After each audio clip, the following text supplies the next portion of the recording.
안녕하세요. 저는 30대 직장인입니다.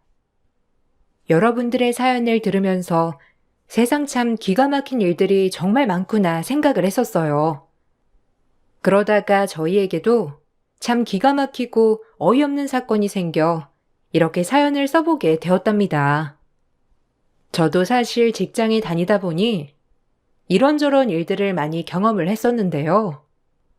가장 힘든 거라면 아무래도 사람을 대하는 거라고 할 수 있을 것 같아요. 회사 내에서도 조심하게 되는 것이 바로 인간관계인데 그 인간관계 때문에 있었던 기가 막힌 일이 있답니다. 저희 남편은 성격이 차분하고 순진한 편이에요. 학창 시절에도 엇나가지 않고 공부만 하던 모범생이었고 회사에 들어갔을 때도 성실하게 회사만 다녔던 사람이죠. 남편이 다니던 회사 거래처 사장님이었던 저희 아버지가 성실한 남편의 모습을 보고 반해서 저에게 남편을 소개해주게 되었고, 그렇게 저희는 연애 후 결혼을 하게 된 케이스랍니다. 남편은 정말 순진하고 착했고, 다른 사람에 대한 배려심이 깊은 사람이었어요. 그에 반해 저는 할 말은 다 해야 하는 성격이었죠. 전 처음에 남편을 만났을 때 이런 사람이 어떻게 회사를 다니나 싶었는데 남편의 착한 마음을 역시나 악용하는 사람들이 있더라고요. 가장 대표적인 사람이 바로 남편의 직속 상사였습니다. 처음 그 사람을 만나게 된 것은 연애 시절이었어요. 남편의 회식이 끝나고 근처에 있었던 제가 데리러 갔던 적이 있었는데 황당하게도 처음 보는 저에게 자신의 집까지 데려다 달라며 다짜고짜 차에 탑승을 하셨죠. 우리 김수혁 대리 여자친구라고 했나? 아니 이렇게 운전기사 노릇까지 하면서 김 대리랑 만나고 있는 거야? 김 대리가 뭔가 모르는 매력이 있는가 보네. 뭐 김 대리 승진하려면 나한테도 잘 보여야 되니까 우리 집까지 가지. 우리 집 여기서 30분 거리에 있는데 괜찮죠? 아이 그래도 남자친구가 승진하면 여자친구한테도 좋지 않나? 김 대리가 아까부터 2차 가자고 해도 안 가더니만 여자친구가 지켜보고 있으니 그랬구먼. 아, 양 과장님, 저 원래 1차만 먹고 가는 거 아시잖아요. 술 별로 못하고 2차까지 가면 내일 일어나지도 못해서요. 아, 소개해드리겠습니다. 제 여자친구입니다. 근처에 볼 일이 있다가 제가 마침 끝났다고 해서 여기 온 거예요. 원래 이렇게 데리러 오고 그런 거 아닌데 마침 근처에 있어가지고 제 여자친구 정말 이쁘지 않습니까? 제가 여자친구 외모에 반하고 성격에 반했거든요. 에이, 우리 김대리 눈이 너무 낮은 거 아니야? 내가 2차 가보면 더 에이스라인 언니들 많은데 말이야. 아무튼 다음에는 꼭 2차 같이 가자고. 이런 거 가져가야 나랑 돈도 독해지고 거기다가 승진도 하고 그러는 거야. 김 대리는 그런 걸 안 하니까 지금까지 대리만 달고 있는 거라니까. 내가 2차 가서 꿀팁 알려줄 테니 다음에는 꼭 가자고. 여자친구는 이런 거 이해하지? 요즘 그런 거 이해하는 여자가 어디 있나요? 그런 거 가는 거 요즘은 다들 싫어하지 않나요? 2차 안 갔다고 승진에 영향을 준다면 그런 회사는 저는 별로인 것 같은데. 수혁 씨, 술 많이 마셨어? 중간에 물 좀 사고 올까? 술 마시기 전에 숙취 해소제라도 사서 먹지. 내일 피곤하겠다. 얼른 데려다 줄게. 아이고, 우리 김 대리도 여자친구가 이런 거 하나 이해를 못 해주는구만.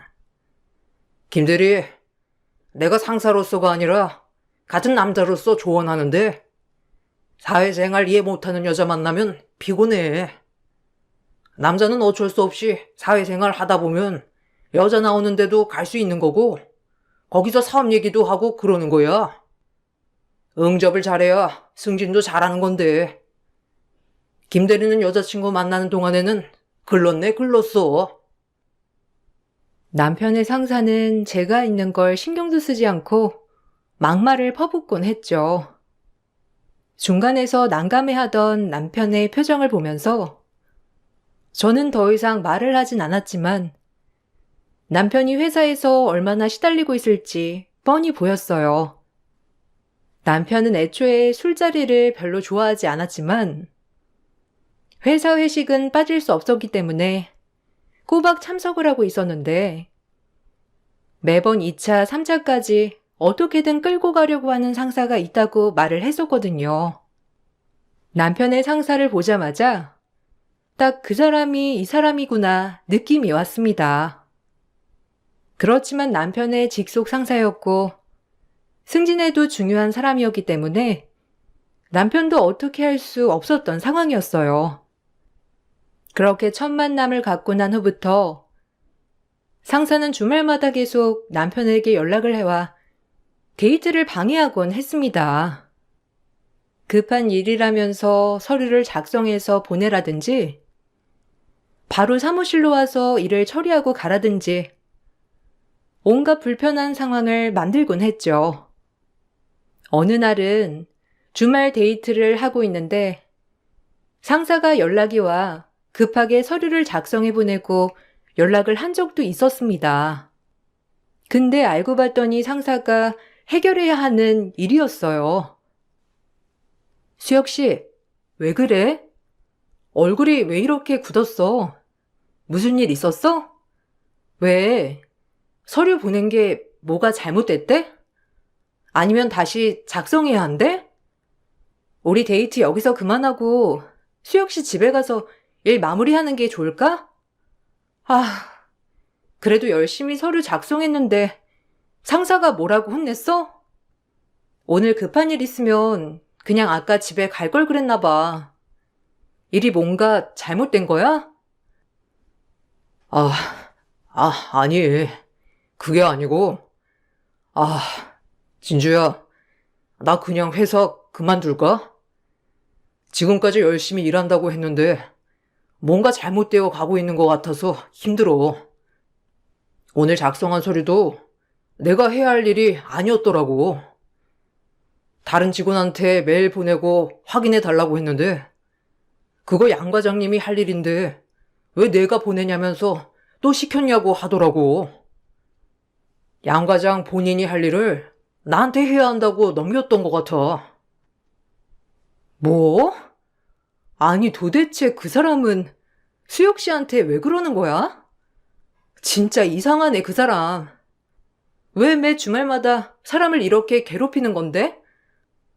평일에도 수혁 씨한테 온갖 일 다 떠넘긴다고 한 거 아니었어? 아니, 내가 보기에는 이건 아닌 것 같아. 아무리 그래도 자기 할 일을 왜 그렇게 떠넘기는 건데? 그래 놓고서는 수혁 씨가 잘해서 성과 나오면 그거 다 자기가 했다고 말한다며. 수혁 씨, 더 이상 참으면 안 돼. 그러면 진짜 더 수혁 씨 부려먹으려고 안달 날 거야. 나도 그러고 싶은데. 그래도 끝까지 버티고 싶은 마음도 있어. 대학 졸업하고 처음 들어왔던 회사잖아. 여기 회사 들어오려고 그렇게 밤낮으로 노력했는데 대리 한번 달아보려고 열심히 뛰었는데 고작 한 사람 때문에 그만둬야 하나 고민되네. 양 과장 회사에서도 신임받고 있어서 내가 함부로 뭐라고도 못하겠고. 진짜 어떻게 해야 하나 나도 난감하다 정말. 그 사람 회사 임직원 가족이라고 했지? 아니 그 회사는 왜 그래? 나 진짜 이해가 너무 안 돼서 그래. 우리 집도 사업하고 회사 운영하고 있지만 솔직히 직원들 인성 개판이면 회사도 제대로 안 돌아가거든? 아니 근데 그 회사는 말단 직원들 부리며 돌아가고 있는 것 같아. 수혁 씨, 너무 힘들면 그만둬. 수혁 씨 능력이면 다른 회사 가서도 잘 적응하고 잘할 수 있을 거야.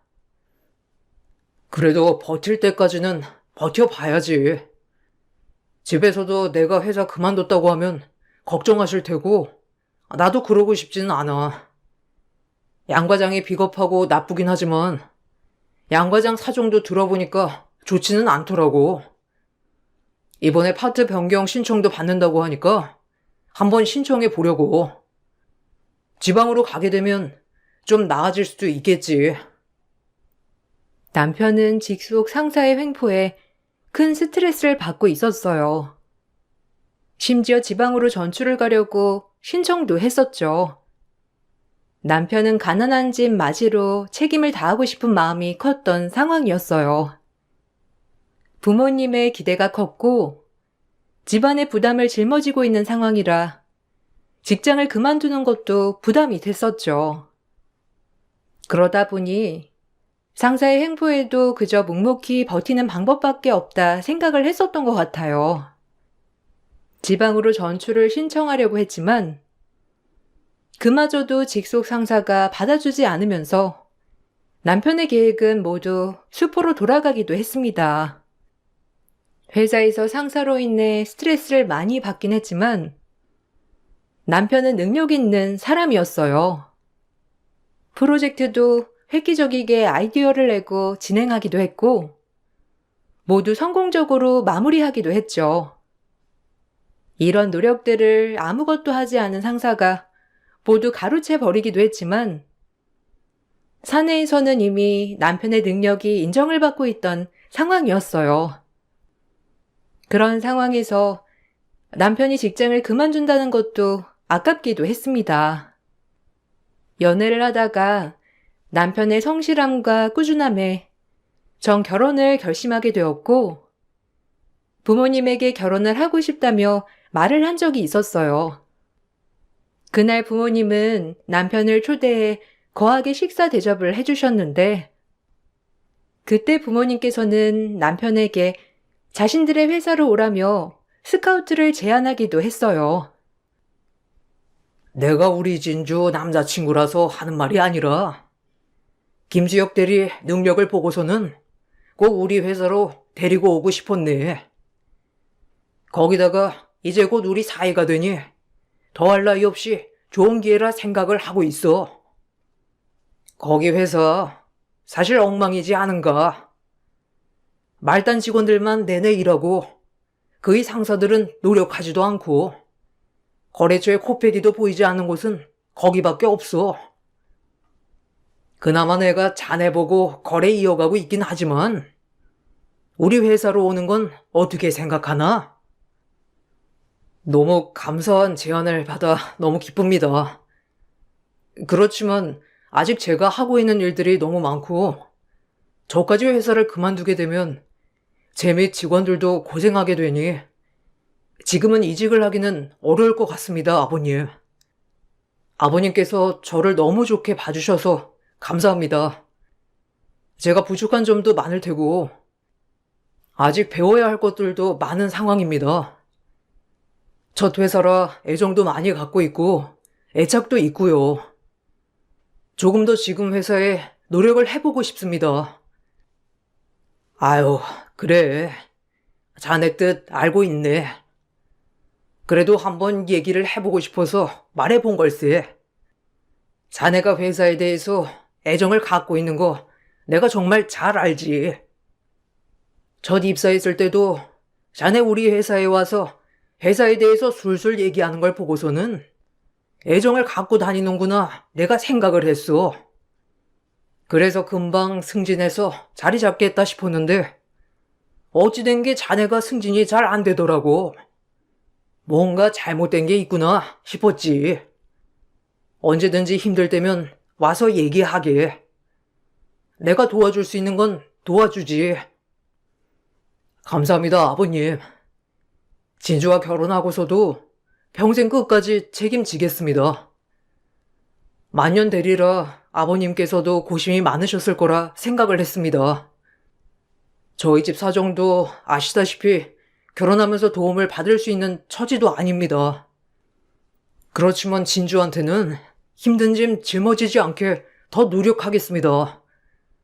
결혼 허락해 주셔서 감사합니다. 진주랑 같이 열심히 행복하게 잘 살겠습니다. 그래. 김서방, 난 다른 사람은 몰라도 자네는 내가 믿어.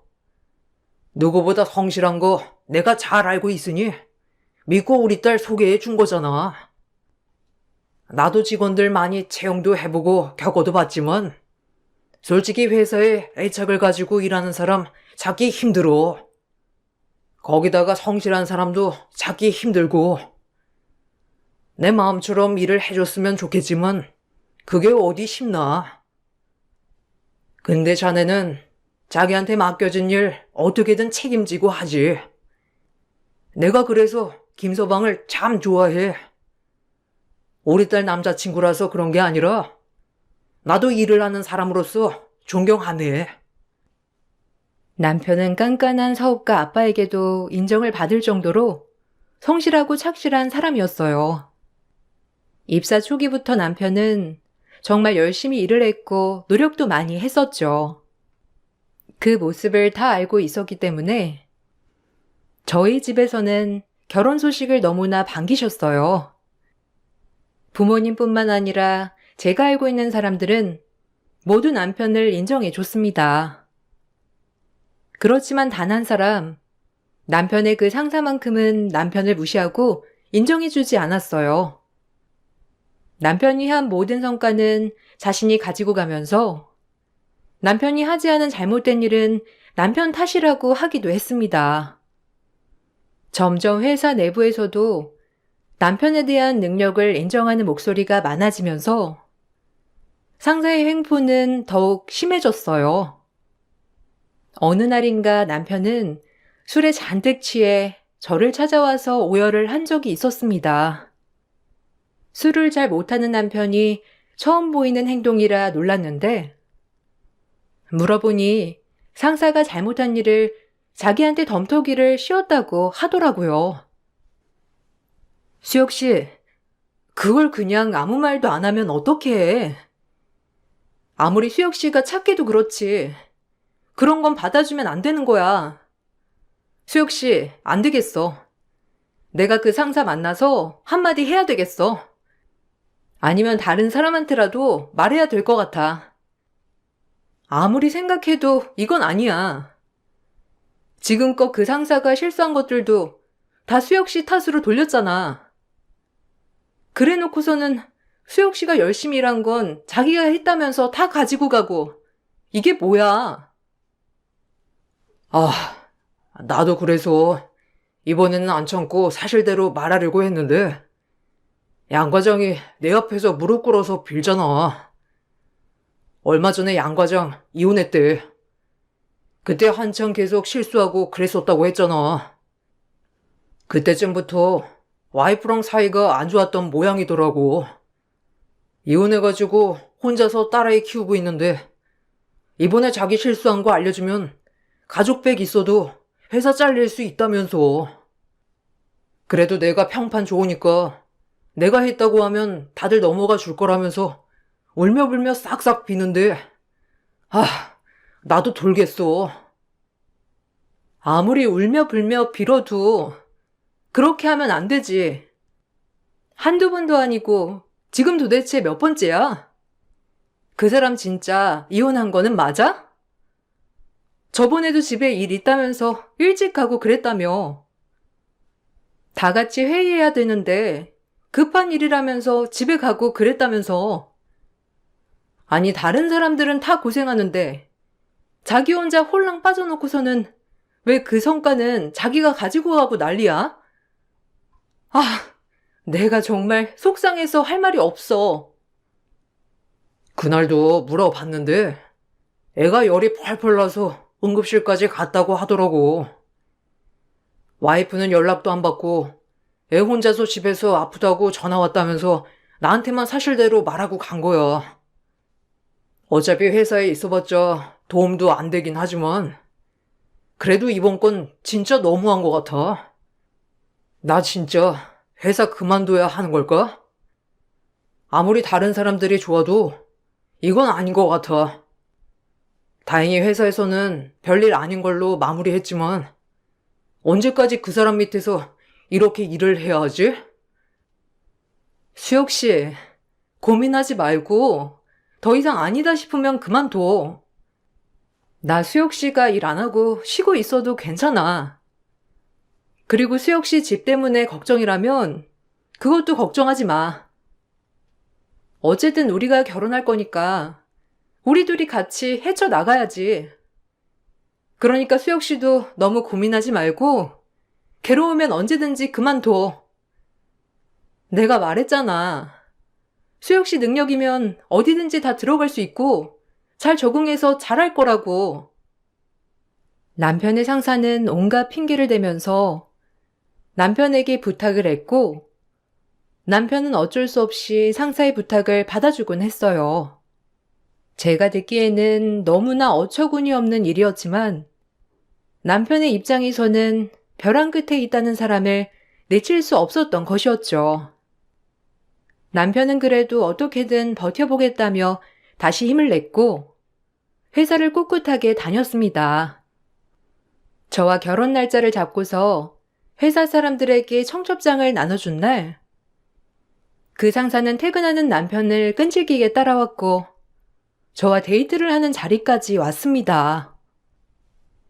아이고, 이번에 결혼한다면서요? 그래도 이렇게 청첩장 나눠줄 때는 밥이라도 한 끼 사주면서 나눠주는 건데. 이런 거 아직 어려서 못 배웠나? 그래도 이런 건 다 예의고 예절인데 아무도 말 안 해줬나 봐요. 내가 그래도 직속 상사인데 다른 사람은 몰라도 나한테는 한 끼 거하게 사줘야지. 내가 그때 처음에 만날 때 말했죠.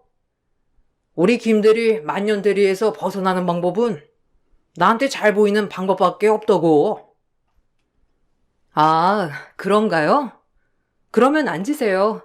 제가 오늘 밥 살게요. 저희 결혼하실 때 그럼 사모님이랑 다 같이 오세요? 들어보니까 결혼도 하셨고 따님도 있으시다고. 안 그래도 제가 아직 결혼을 안 해서 부부의 세계는 잘 몰라서요. 그때 제 차에서 말씀하셨던 것처럼 결혼하는 여자는 2차, 3차 즐기는 것도 인정해주고 배려도 해줘야 한다고 하셨잖아요. 제가 그런 건 안 배우고 이해도 안 돼서 사모님한테 좀 여쭤보려고요. 농담 가지고 왜 이렇게 진담으로 받아들여요? 그거 농담이었어요. 김대리 와이프 기억력 되게 좋다. 예식장 거기 제 친구도 했었는데 거기 홀이 크긴 하지만 음식 맛이 별로더라고요. 에이, 미리 물어보셨으면 제가 말을 해드리는 건데 이미 계약은 다 하셨겠죠? 아이고, 결혼식장 음식 맛없으면 하객들 다 욕하던데 행복한 날에 욕 좀 먹긴 하시겠어요? 아, 그래요? 저희 아버지 지인분 호텔이라서 하려고 한 건데. 구체적으로 어떤 게 맛이 없으셨어요? 제가 호텔 사장님이랑 잘 알고 있어가지고 가서 잘 말씀드려볼게요. 아, 결혼식장 오시면 호텔 사장님도 보실 수 있으시겠네요. 그때 가서 말씀드려보면 되겠다. 그때 그 호텔 오셨는데 음식이 맛이 없었다고? 그렇죠? 그래도 말은 건너 전달하는 것보단 직접적으로 하는 게 낫잖아요. 뭐 그렇게까지? 근데 아버님 지인분이 호텔 하시면 김대리 와이프분 아버지도 잘 나가시는 분이신가 봐요. 뭐 어쨌든 결혼 비리 축하드려요. 제가 결혼식을 갈지 말지는 김대리 하는 거 봐서 결정하겠지만 어쨌든 결혼하신다고 하니 축하드립니다. 상사는 마치 결혼식에 어떤 꼬투리라도 잡으려는 듯 이것저것 다 지적하기도 했습니다. 그럴 때마다 저 역시 지지 않고 맞대응을 했죠. 끝까지 비꼬는 상사의 모습을 보면서 남편이 정말 힘들겠다 생각이 들더라고요. 결국 결혼식장에 상사는 나타나지 않았었고, 그래 놓고서는 신혼여행 다녀온 남편에게 답례품도 주지 않는다면서 험담을 했죠. 어느 날 남편과 데이트를 하고 있는데 시외에서 그 상사가 한 여자랑 같이 있는 것을 보게 되었습니다. 남편이 인사를 하려고 다가가니 상사는 화들짝 놀랐어요. 어? 김대리? 김대리가 오늘 여기는 어쩐 일이야? 와이프랑 데이트 나왔구나. 이번 주에 김대리 바쁘다고 했던 것 같은데. 그래도 이렇게 데이트할 시간이 있는가 보네. 어디 가는 길이야? 우리는 지금 예약한 게 있어가지고 바로 가봐야 돼. 월요일 출근해서 보자고. 양 과장님? 옆에 사모님 아니세요? 그때 연락이 안 되신다고 하신 거 아니신가요? 그저께도 사모님 연락도 안 되고 잠적했다고. 딸 아파서 집에 가봐야 한다고 하셔서 과장님 일 제가 다 하고 퇴근했잖아요. 근데 이게 어떻게 된 건지? 사모님, 안녕하세요. 저 전에 인사드렸던 김수혁 대리입니다. 저 기억나시죠? 양 과장님께서 저한테 하신 말씀이 있어가지고 잠깐 이야기하고 와도 괜찮으실까요? 아니, 김대리, 무슨 얘기를 해? 우리 바빠. 그리고 그거 그냥 농담으로 한 거야. 처음에 김대리한테 말했더니 너무 심각하게 받아들여가지고 내가 농담이라고 말도 못했어. 어쨌든 내가 한 말 취소니까 그렇게 알고 나 바빠서 이만 가볼게. 와이프랑 데이트 잘하고 월요일에 자세한 얘기 해줄 테니까 그때 보자고. 아니, 양 과장님, 그냥 가시면 어떡해요? 그럼 지금까지 이혼하신 것도 사실이 아니시고 사모님이랑 연락 안 된다고 하신 것도 거짓말이신 거예요? 양 과장님, 왜 거짓말 하신 거예요? 처음에 제가 그렇게 받아들였다고 하더라도 나중에는 사실 말해주실 수 있었잖아요. 근데 왜 사실대로 말 안 하셨어요? 제가 양 과장님 사정 다 배려하느라고 매일 야근하고 서류 다 제가 처리하고 작성하고 정신없이 보낸 거 아시잖아요. 김대리, 내가 나중에 자세한 거 말한다고 하지 않았어? 왜 이래? 아니, 나 자네 직장 상사야. 어떻게 나한테 이렇게 소리를 쳐? 김대리 나한테 이렇게 한 거 나 가만히 안 있을 거야. 내가 바쁘다고 나중에 설명해 준다고 했잖아. 정말 기분 나쁘게 왜 이러는 거야? 어쨌든 지금 설명 못하니까 월요일에 얘기해. 어처구니 없는 거짓말을 했다는 것이 들통났음에도 상사는 뻔뻔하게 오히려 남편에게 기분 나쁘다며 소리를 치곤 가버렸죠. 남편은 그날 이후로 상사에 대한 온갖 연민과 정이 다 떨어졌다고 했어요. 그나마 어린 딸을 홀로 키우고 있고 주변에도 도와줄 사람이 없다면서 여러 번 호소를 했었기 때문에 남편은 상사에 대한 조금의 연민을 가지고 있었는데 그것마저 거짓말이었다는 사실을 알고 나니 더 이상 참을 수 없다고 생각을 했죠.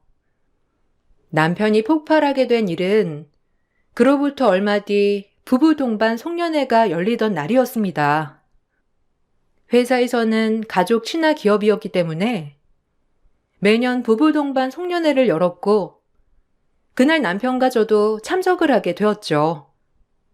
그 자리에서 상사는 당연하게 남편에게 이것저것 심부름을 시켰습니다.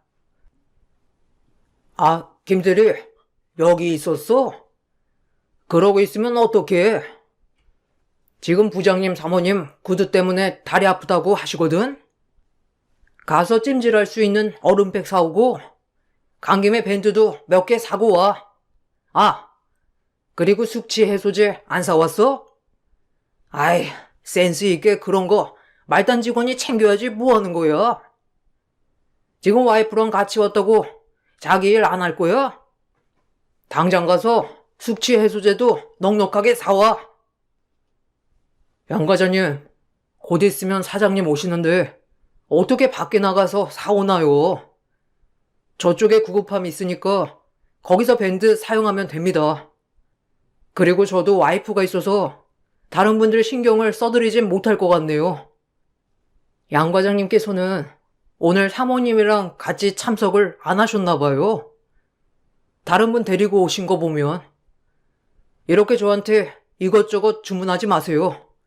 저 못하겠습니다. 뭐? 지금 김대리 제정신이야? 그리고 내가 누구랑 오던지 뭔 상관이야? 내 둘째 부인 될 사람이다. 어쩔래? 이게 진짜 보자 했더니만 버르장머리가 없네. 너 지금 나한테 잘 안 보이면 어떻게 되는지 몰라? 어디 한번 해보자는 거야? 어디서 직장 상사한테 대들어? 어떤 버릇없는 자식이 감히 직장 상사한테 대드냐고? 말년 대리로 늙어볼래? 당장 나한테 사과해. 무릎 꿇으라고. 안 꿇어? 이게 도대체 뭐 하는 짓입니까? 어떤 회사에서 상사가 부하 직원한테 무릎을 꿇으라고 하나요? 저 이거 가만히 안 있을 겁니다. 내가 당신이 한 짓거리 다 밝힐 거야. 남편이 그나마 착해서 지금까지 봐준 거라고. 당신이 지금까지 어떤 짓까지 저질렀는지 내가 다 까발려 볼까? 어디 다 까발린 후에도 이렇게 당당하게 꼰대짓 할 수 있는지 한번 보자고. 그날의 소란으로 인해서 회사에서는 자체 조사에 들어가게 되었습니다. 상사는 결단코 자신이 잘못한 일이 없다면서 오히려 남편이 자신에게 대들었다고 했죠. 교묘하게 남편이 상사에게 보낸 메시지를 편집해 그동안 자신에게 압박을 해왔다고 거짓말을 했습니다. 너무나 어처구니 없는 상황에 남편은 회사에 대한 정도 모두 떨어졌고 그냥 그만두겠다고 했어요.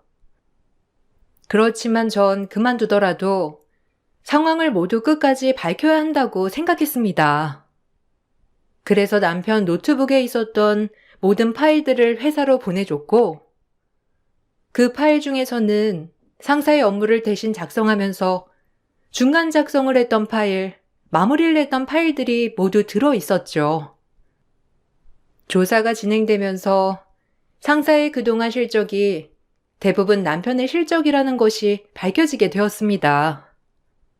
여기에 남편은 상사와의 통화 녹음까지 모두 제출했습니다. 그동안 상사가 남편을 하나부터 열까지 모두 부려먹었던 일들도 다 들통나게 된 것이었죠. 또한 부부 동반 송년회에 왔던 여자 역시 진짜 와이프가 아닌 상간녀라는 사실도 밝혀졌고 가족 친화 기업인 회사는 발칵 뒤집히게 되었습니다. 상사는 징계를 받게 되었고 지방에 있는 작은 관리 지점으로 전출을 가게 되었죠. 그 와중에 상사는 끝까지 자신을 구제하고자 남편을 찾아와 거짓 증언을 요구하더라고요. 김대리, 진짜 내가 김대리 이렇게 안 봤는데 그렇게 독하게 하다니. 나 진짜 실망이야. 그래도 우리가 같이 근무한 세월이 있는데 이런 식으로 같이 일한 동료를 내치나? 김대리, 정말 이런 사람이야? 내가 김대리 그렇게 안 봤는데 나 이번에 지방관리 지점에 가면 거의 잘린 거나 마찬가지야. 거기 가서 다시 여기로 올 수 있을 거라 생각해? 아, 이거 다 김대리 때문인 거 알지? 내가 아무리 김대리 괴롭혔다곤 하지만 원래 상사라면 그럴 수 있는 거라고. 어쨌든 내가 다 용서할 테니까 한 번만 회사 가서 서로 사과하고 풀었다고 좀 해줘. 그렇게만 해주면 나 지방에는 안 갈 수 있어. 뭐요? 양 과장님, 진짜 해도 해도 너무하시네요. 저한테는 미안한 점 하나도 없으세요? 그동안 제 일들 다 가로채시고 제 아이디어도 과장님이 내신 걸로 하셔서 성과금도 다 받으셨잖아요. 제가 그거 다 참고 넘어가 줬는데도 지금 그 말이 나오세요? 저한테 언제 사과하셨어요? 저한테 사과 한마디 하신 적 없으시면서 어떻게 그렇게 뻔뻔하게 그 따위 부탁을 하십니까? 아이, 김대리. 내가 어려운 부탁하는 것도 아니지 않나? 김대리 어차피 이제 그만둔다며. 회사도 그만두는 마당에 나까지 지방으로 갈 필요가 있어? 그리고 나는 아이도 있고 가정도 있는데 어떻게 지방에 홀로 내려가서 살아? 김대리, 그러지 말고 한 번만 부탁해. 그냥 그만두는 김에 나한테 선물 하나 해주는 걸로 치면 되지 않아? 어려운 것도 아니잖아. 와, 진짜 인성 개판이네. 저기요, 아저씨. 지금 누가 누구한테 부탁하시는 건지 모르겠는데요. 당신 어차피 외도 저지르고 있었잖아. 지방을 가던 뭐 하던 가정에 애정도 없으신 것 같은데 어차피 잘 된 거 아니야? 그리고 애초에 잘못된 일을 바로잡는 건데 지금 뭘 부탁한다는 거야? 어차피 당신 회사에서 팽당했어. 아저씨 능력이 없으면 능력을 키우세요. 구질구질하게 부탁하지 마시고. 그리고 그 지방 근무도 당신한테는 벅찬 일 아니야? 가족 백으로 과장단 주제에 지금 뭔 소리를 하고 있어? 당장 안 가면 경찰에 갑질, 거짓 증언, 회유로 신고할 거니까 당장 나가! 뻔뻔하게 집까지 찾아와 말을 하는 상사를 보면서 어처구니가 없었죠. 전 이걸로는 부족하구나 생각이 들었습니다. 그래서 부부 동반 송년회에서 모두 찍었던 사진들을 뽑아 양 과장님 댁으로 편지를 보내드렸습니다. 이후 남편은 직장을 그만뒀어요. 회사에서는 그동안의 사건들을 보고 남편에게 사과를 했고 승진을 약속했지만 남편은 더 이상 미련이 없다면서 그만뒀습니다. 부모님께서는 남편이 그만두고 난 후 그 회사와 거래를 끊었어요. 듣고 보니 그 책임을 양 과장 그 사람이 지게 되었다고 하더라고요. 남편은 부모님 회사로 이직을 했습니다. 사원부터 차근차근 시작하고 싶다는 남편의 말에 사원으로 근무를 시작했고 능력 있던 남편은 여러 거래처들을 수월하게 성사시켜 자신의 능력을 보여줬습니다. 부모님 회사에서도 남편은 금방 다른 직원들에게도 인정을 받게 되었어요. 소문을 들어보니 양 과장은 이혼까지 했다고 하더라고요. 바람도 들통나면서 위자료를 지급해야 했고 지방에 가서도 사고를 치면서 잘리게 되었다더라고요. 이후에 남편에게 연락이 와서 지금 다니고 있는 회사에 자신 좀 꽂아달라고 부탁했다고 했는데 그 회사가 제 부모님 회사라는 걸 듣고서는 말없이 전화를 끊었다고 해요. 단순히 직급 때문에 부하 직원들을 무시했던 그 사람은 아마 그 인성 때문에 앞으로도 제대로 풀릴 일은 없을 것 같아요. 남편은 역시나 성실하게 열심히 일을 하고 있습니다. 부모님께서도 그런 남편을 인정해 주시고 직장에서도 일 잘하고 성실한 사람으로 소문이 났어요. 누군가는 성실하고 착한 사람이기 때문에 회사에서 불이익을 받을 거라고 말을 하지만 그 성실함과 남을 생각하는 배려심으로 남편은 누구보다 직원들에게 신임을 얻고 있답니다. 제 긴 사연을 들어주셔서 감사합니다. 항상 행복하고 즐거운 일들만 가득하시길 바랄게요. 안녕하세요. 저는 30대 중반 여자입니다.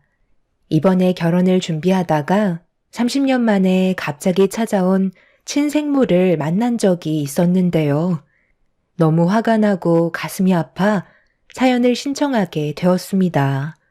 어느 날 회사에서 퇴근하고 집으로 돌아가려 하는데 앞을 가로막아선 여성 한 분이 저를 바라보면서 할 말이 있다는 듯 천천히 다가오더니 갑자기 제 손을 잡고 눈물을 쏟아내기 시작했어요. 저는 너무 놀라 누구시냐고 물어봤는데 저를 낳아준 친모라는 충격적인 말을 듣게 되었습니다. 너무 갑작스러웠던 상황이라 당황하긴 했었는데 30년 만에 나타난 엄마는 저에게 할 말이 있다며 조용한 곳에서 대화하길 원하고 있었어요. 30년 만에 나타난 친생모와 다시 대면할 수 있을 거라는 상상을 가끔 해본 적은 있었지만 실제로 눈앞에 친생모가 나타나니 어떻게 해야 할지 모르겠더라고요. 잘 지내고 있었니? 내가 너무 늦게 왔지? 그동안 너를 만날 수 없을 정도로 너무 바쁘게 살아오다 보니 세월이 벌써 30년이나 흘러버렸구나. 눈빛을 보니까 나를 기억하지 못하는 것 같은데 네가 워낙 어렸을 때라 그럴 수 있을 거야. 갑자기 찾아와서 많이 놀랐니? 며칠 전부터 너희 회사 앞에서 퇴근하는 모습을 지켜보고 있었는데 그래도 잘 지내고 있는 모습을 보니 엄마도 조금은 안심이 되더구나. 그래도 너를 낳아준 엄마의 얼굴을 한 번은 보고 싶어 할 것 같기도 해서 고민 끝에 너 앞에 나타난 거야. 30년 만에 찾아온 엄마를 원망할 수도 있겠지만 그때는 사는 게 너무 힘들었고 우리 가족 모두가 굶어 죽을 수도 있었던 상황이었던 터라 너를 고아원에 두고 올 수밖에 없었어. 그때 6살 정도였던 너도 상처를 많이 받았겠지만 엄마도 너를 두고 오는 게 가슴이 찢어질 정도로 아팠는데 그때 단호하게 결정을 내리지 못했다면 우리는 이미 이 세상에 남아있지 못하는 존재가 되었을지도 몰라. 너를 사랑했기 때문에 내린 결정이었지만 나를 이해 못할 수도 있을 테고 원망도 많을 거야. 그런데 지금까지 살면서 단 한 번도 너를 잊은 적이 없었기 때문에 늦긴 했지만 힘들게 찾아다닌 결과 우리가 얼굴 마주할 수 있게 된 것 같다. 그만큼 엄마의 사랑은 변함이 없었다는 거야. 너를 낳아준 엄마가 어떻게 잊을 수 있겠어. 그만하세요. 그래서 용건이 뭔데요? 30년 만에 제 앞에 나타나신 이유가 있을 텐데 사는 게 많이 어려워지셨나요? 찾을 마음이 있으셨으면 진작에 오셨겠죠. 그동안 제가 어떻게 어디에서 살고 있는지 전부 다 파악하신 건 아니고요. 제가 버려졌던 고아원 아직까지 운영하고 있어요. 그럼 저를 두고 가신 고아원에 연락 한 통만 해보셨다면 바로 확인 가능하셨을 텐데요. 저는 지금도 저를 이 자리에 있게 해주신 분들의 은혜를 잊지 않고 아직까지 봉사하러 다니고 있어요. 제가 왜 그렇게까지 했는지 알아요? 30년이 지났어도 언젠간 저를 다시 데리러 오실 거라는 희망 하나를 가지고 살아왔었어요. 그런데 당신이 저한테 모습을 보여주기 전에 이미 몇 달 전에 보육원을 다녀가셨다면서요? 그리고 제가 어디서 어떻게 살고 있는지 물어보셨다고 하던데 그 이후로 단 한 번도 보육원에 찾아오신 적 없으셨잖아요. 그동안 제 뒷조사를 하고 다니셨나요? 보육원에서는 제가 어디 회사에서 근무하고 있는 건 전혀 모르고 있는데 제 앞에 나타나신 건 그동안 저를 미행하셨다는 거잖아요. 못 먹고 못 살면 평생 나타나지 않을 생각이셨는데 제가 잘 먹고 잘 사는 모습을 보니까 뭐라도 뜯어 먹으려고 제 앞에 나타나신 거죠? 저도 지금까지 살아오면서 눈칫밥을 몇 년이나 먹었는데 그 정도 하나 눈치 못 챘을까 봐요. 그런 슬픈 얼굴 하지 마세요. 버릴 땐 언제고 이제 와서 엄마라고 찾아오시면 제가 눈물이라도 흘리면서 보고 싶었다는 말을 할 줄 아셨어요? 저는 그동안 살면서 엄마라는 존재를 찾을 생각도 없었고 이미 제 기억 속에선 전부 지워진 상태예요. 키워주신 세월보다 저 혼자 살아간 세월이 훨씬 많은데 이제 와서 대우받으시려는 건 아니죠? 엄마를 닮아서 그런지 눈치 하나는 엄청 빠르네. 그래, 내가 30년 만에 너를 찾아온 이유가 뭐겠니? 내 삶이 힘들어지니까 도움 좀 받을까 해서 찾아왔다. 너를 낳아준 엄마인데 당연히 요구할 수 있는 거 아니야? 보육원 그 원장도 이분 엄청 가볍네. 내가 비밀로 해달라고 몇 번이나 부탁을 했었는데 너한테 바로 얘기했었니? 이래서 사람은 함부로 믿으면 안 된다는 거야. 내가 삶이 힘들어지고 돈줄이 말라가다 보니까 돈 넣을 구멍이 어디 있나 찾아보니 30년 전에 너를 두고 온 보육원이 아직까지 운영한다는 걸 알게 되면서 혹시 몰라 찾아가니 네가 아직까지 왕래를 하고 있다는 소식을 들을 수 있었지. 그래서 네가 언제 보육원에 찾아오는지 물어본 다음 그때부터 어떻게 사는지 궁금해서 뒤를 좀 밟아봤다.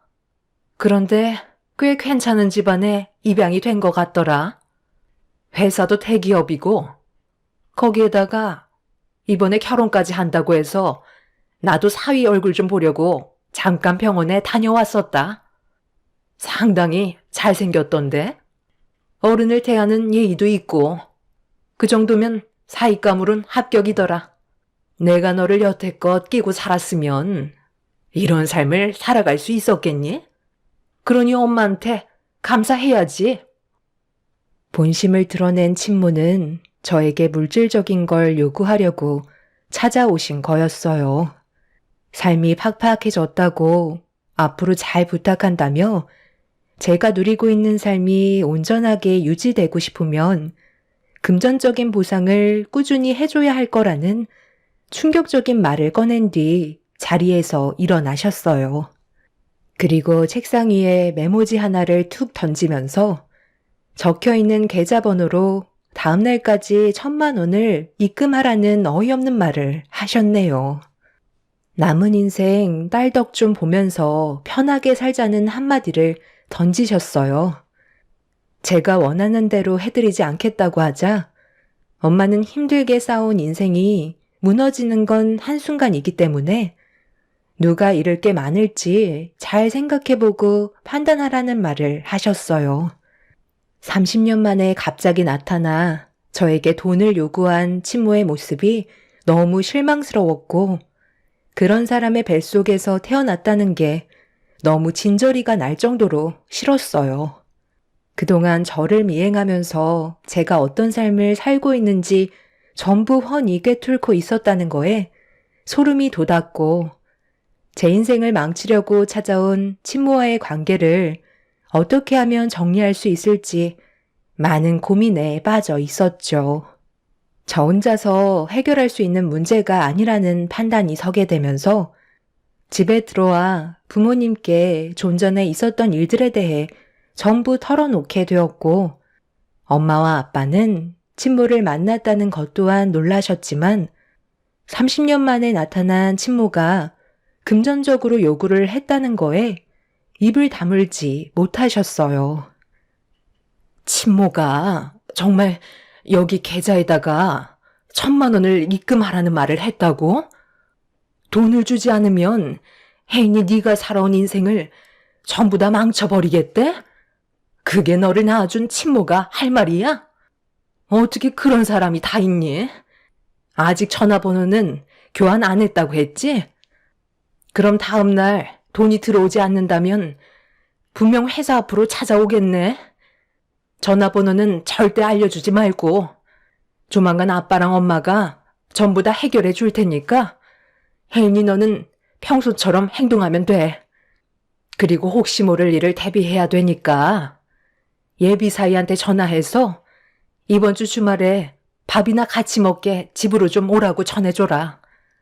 그래야 우리가 처한 상황에 대해 미리 대비를 하지. 저희 부모님은 친모가 나타났다는 거에 긴장을 하셨는지 최대한으로 피해를 줄이기 위해 고민을 많이 하고 계셨어요. 부모님께선 숨기지 않고 솔직하게 모든 걸 얘기해줘서 고맙다며 저를 안아주셨죠. 자식은 부모의 곁에 머물러 있을 때 안정감을 느껴야 되는 게 당연한 건데, 친모와 만났을 때의 저는 경계와 두려움이 엄습해 왔습니다. 제 인생에서 2번 다시 나타나지 않고 사라지길 간절히 바라고 있었어요. 저는 부모님께서 시키는 대로 다음날 친모한테 1,000만 원을 입금해주지 않았어요. 그리고 예상했던 대로 퇴근 후 제 앞에 친모는 화가 잔뜩 올라온 얼굴로 저를 바라보며 성큼성큼 다가와 제 팔을 붙잡은 뒤 조용한 곳으로 끌고 갔어요. 그리곤 30년 만에 나타난 친모는 제 뺨에 손을 올려붙이려는 신용을 하면서 왜 돈을 입금하지 않았냐고 화를 냈습니다. 내가 어제 뭐라고 그랬지? 인생 말아먹고 싶지 않으면 계좌에 1,000만 원 꽂아 넣으라고 하지 않았어? 그런데 지금 뭐 하는 짓이야? 꼴랑 1,000만 원 때문에 인생 종치고 싶어? 나는 잃을 게 없는 사람이라고 분명 말을 했을 텐데. 지금 당장 계좌로 1,000만 원 입금시켜라. 그렇게 하지 않으면 내가 너희 집으로 찾아가마. 그렇게 하실 필요 없을 것 같은데요.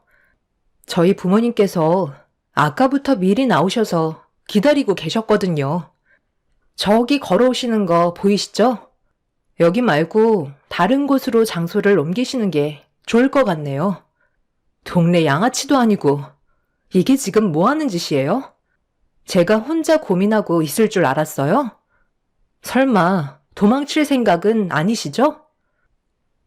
내가 왜 도망을 쳐? 이참에 잘 됐네. 어느 정도 예상은 했었는데 전개가 빨라서 최대한 빨리 해결을 볼 수 있을 것 같다. 이런 걸로 기가 눌렸을 거라 생각하니? 친모는 오히려 저희 부모님께서 찾아오시는 게 속 편하다며 원하는 걸 빨리 얻을 수 있을 것 같다는 말을 하면서 저희 부모님과 얼굴을 대면했습니다.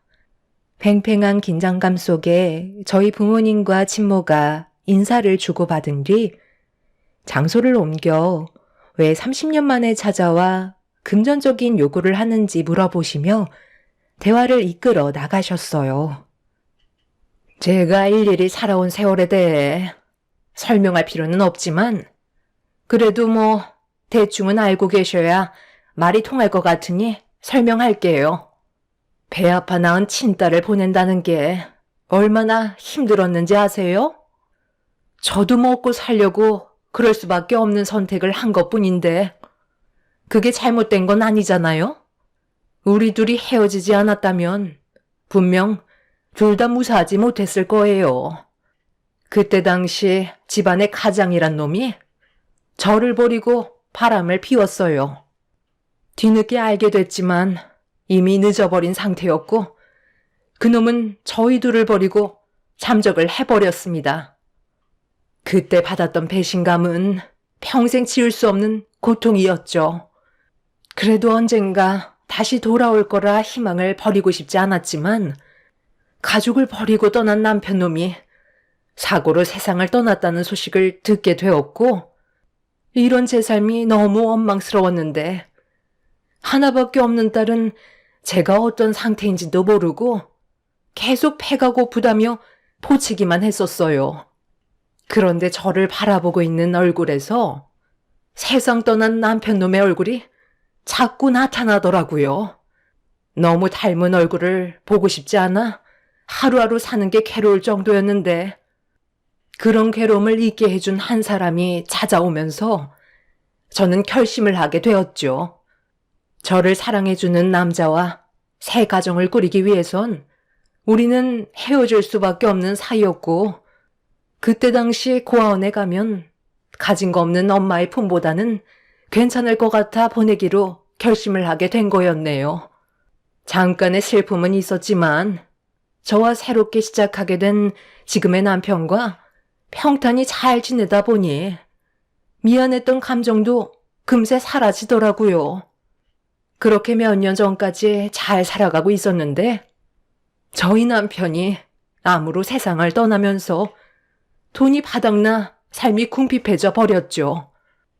그렇게 돈 나올 곳을 찾다가 제가 보육원에 버린 딸이 잘 살아있으면 경제적인 지원이 가능할 것 같다는 판단이 서게 되면서 찾아가게 된 거였고, 저보다 잘 살고 있는 모습들을 확인할 수 있었습니다. 솔직히 그쪽 분들은 돈 1,000만 원 우습게 쓸 정도로 형편이 좋잖아요. 그래서 세상 밖으로 나올 수 있게 만들어준 엄마한테 고마움의 표시로 금전적인 보상을 요구했던 건데 그게 그렇게 잘못된 거예요? 어떻게 친모라는 사람이 자기 딸을 버린 것도 모자라 30년 만에 찾아와서 돈까지 요구할 수 있는 거죠? 거기에다가 당장 돈을 입금시키지 않으면 인생을 송두리째 망가뜨리겠다는 게 친모가 할 말이 맞는 거예요? 제가 봤을 때 그쪽의 처음 남편이 바람 피우고 도망친 것보다 그쪽이 혜인이를 보육원에 버리고 떠났다는 게 인간으로서 더 못할 짓이라고 생각되는데요. 그쪽도 다른 남자와 눈이 맞아서 자식을 버리고 떠나버린 거잖아요. 혜인이는 아빠한테 버림받고 엄마한테까지 버림받은 존재라고요. 그쪽이 돈을 달라고 요구하는 게 아니라 혜인이가 그쪽한테 대가를 받아야 될 입장이라고요. 결정권도 없었던 딸을 버리고 떠났으면 미안해서라도 30년 만에 만난 딸에게 간이며 쓸개며 오장육부 다 빼줘야 하는 게 당연한 거 아닌가요? 그런데 반대로 돈을 달라고요? 지금 보세요. 얼마나 잘 살고 있어요? 이게 다 누구 덕분인데요? 제가 이런 결정하지 않았다면 삶이 편했겠어요? 지금까지 시궁창 인생 살고 있었겠죠? 모든 건 제 뜻대로 움직였기 때문에 좋은 삶을 누릴 수 있게 된 건데 감사함의 표시로 1,000만 원 입금하라는 게 잘못된 거예요? 저희 입 아프게 이러지 말고 서로 좋게 해결합시다. 일단 1,000만 원 입금 시켜주면 한동안 조용히 지낼 테니 제가 원하는 걸 들어주셨으면 좋겠는데요. 조만간 결혼식까지 올린다면서요. 혜인이의 과거를 굳이 설명해 줄 필요가 없을 테니 이런 상황을 전혀 모르고 있겠죠. 제가 한번 뒤집어 엎으면 둘의 결혼 순탄하게 진행할 수 있을까요? 끝까지 책임을 져야 부모인 거지. 돈 때문에 이제야 찾아온다면 누가 좋아하겠어요? 내 딸한테 가진 게 없는 사람일수록 두려운 게 없다는 말을 했었다면서요? 저희는 가진 게 많기 때문에 소중한 걸 잃지 않기 위해서 수단과 방법을 가리지 않고 그쪽을 막아설 겁니다. 제가 봤을 때 피해는 그쪽이 더 많이 볼 것 같은데요. 괜히 사람 잘못 건드렸다가 더 나락으로 가지 말고 그냥 조용히 살던 곳으로 돌아가시죠. 좋게 얘기하는 것도 오늘이 마지막입니다. 저를 보호해 주시려는 부모님께 너무 감사했었어요. 저를 30년 동안 많은 사랑을 주시며 키워주셨던 분이고, 단 한 번도 가족이 아니라고 생각해 본 적 없었기 때문에 제 앞에 친모가 나타나도 전혀 흔들리지 않았습니다.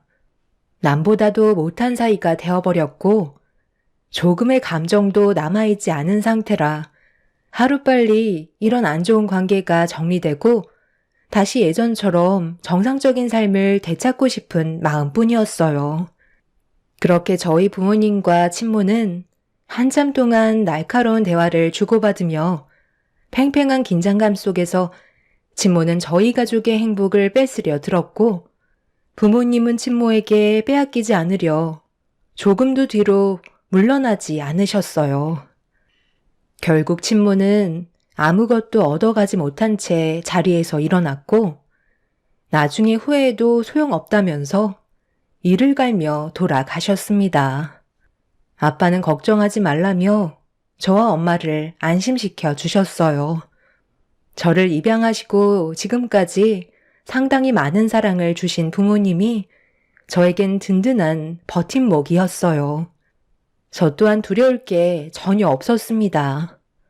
그런데 저희가 먼저 친모의 사실을 예비 신랑에게 말을 하기 전에 친모가 먼저 선수를 치게 되면서 저희 가족을 난감하게 만들었어요. 예비 신랑한테 전화가 왔는데 친모라는 분이 찾아왔다며 병원으로 와달라고 하길래 너무 놀란 저는 예비 신랑이 일을 하는 곳으로 급하게 달려가 둘이 휴게실에 앉아있는 모습을 보게 되었죠. 왔니? 사이가 너무 예의가 바르네. 우리 딸이 남자 하나는 제대로 물었는데, 그런데 사위는 내가 너를 낳아준 친엄마라는 사실을 전혀 모르고 있던데? 이렇게까지 해야 되겠어요? 친모라면서 제가 행복해지는 것보다 불행해지는 걸 바라시는 거예요? 왜 이렇게까지 해야 되는 거죠? 여기는 이 사람이 일하는 곳이니까 당장 나가주세요. 이런다고 달라질 게 있을 줄 알아요? 형욱 씨, 나랑 잠깐 따로 얘기 좀 해. 내가 어떤 상황인지 전부 설명할게. 당황스러워하는 얼굴로 저와 친모를 번갈아가며 쳐다보고 있던 예비 신랑은 저에게 다가와 어떻게 된 거냐고 물어보길래 저는 예비 신랑을 데리고 나와 단둘이 대화할 수 있는 곳으로 자리를 옮겼어요. 원래의 계획은 주말에 모든 사실을 얘기하려 했는데 친모가 먼저 움직이는 바람에 설명할 타이밍을 맞추지 못했다면서 친모가 어떤 사람인지에 대해 전부 솔직하게 털어놨습니다. 예비 신랑은 저에게 친모가 있었다는 사실과 보육원에서 입양이 되었다는 과거의 삶에 대해 충격을 받기보다 제가 친모에게 버림을 받았다는 거에 마음을 아파했고 예비 신랑 또한 친모를 향한 분노가 차오르고 있었죠.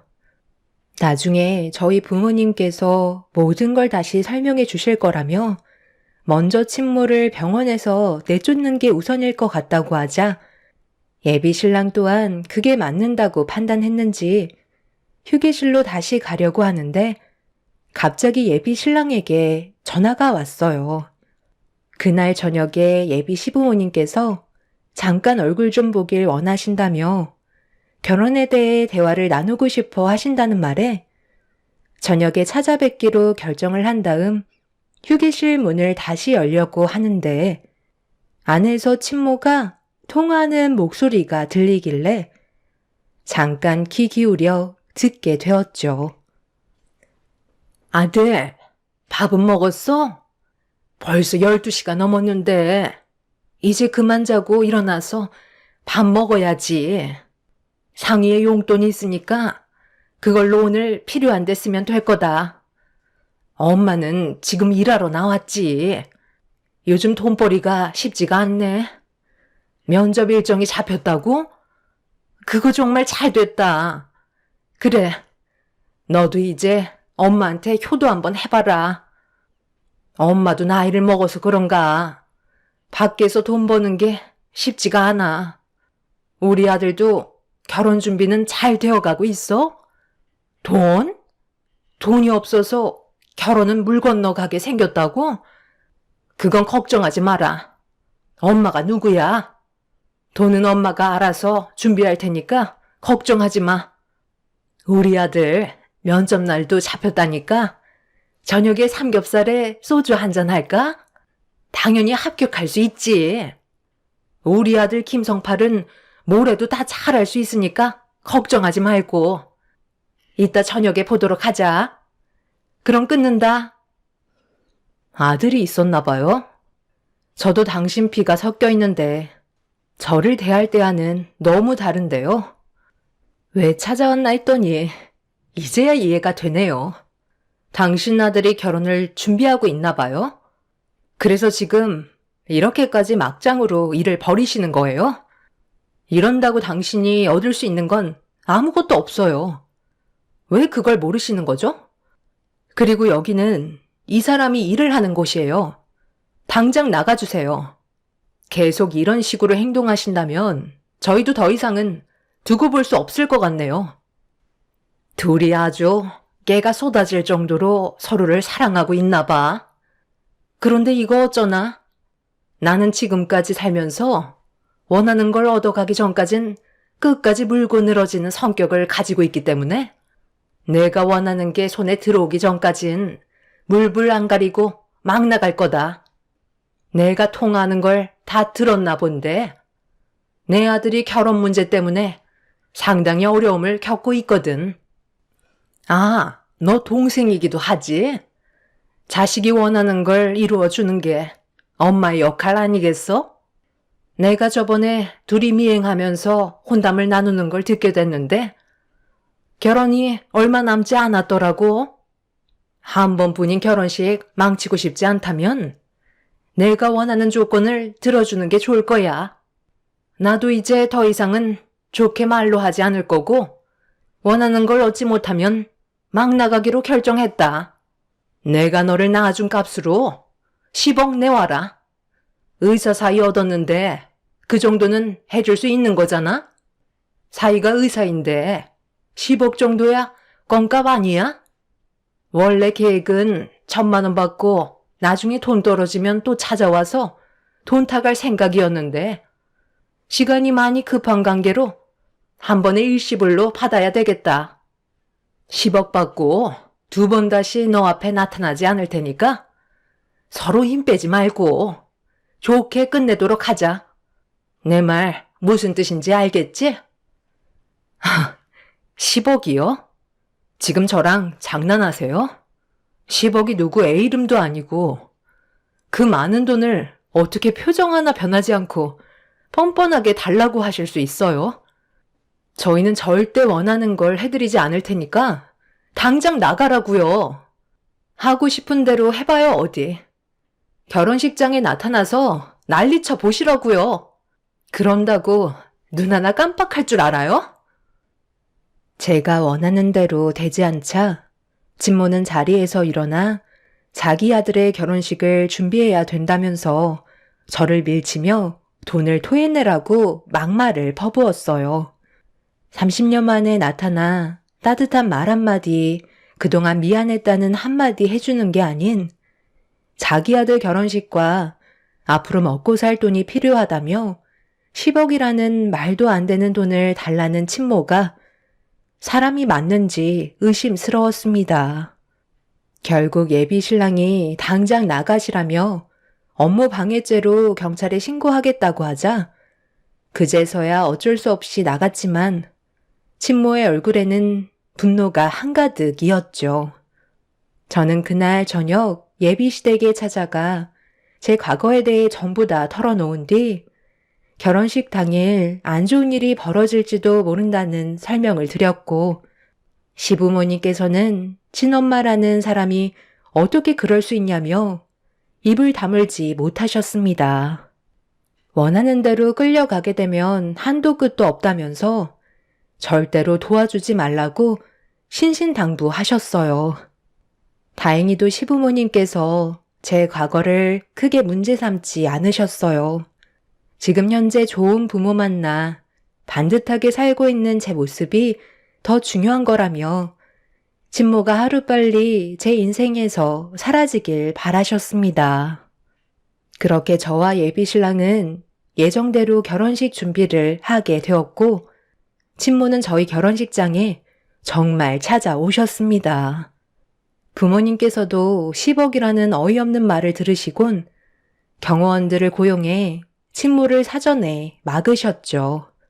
저희가 미리 사전에 차단을 해서 큰일 없이 결혼식을 끝낼 수 있었고 큰 문제는 발생되지 않았지만 진모는 결혼식을 망치지 못했다는 거에 상당한 분노를 표출하고 있었어요.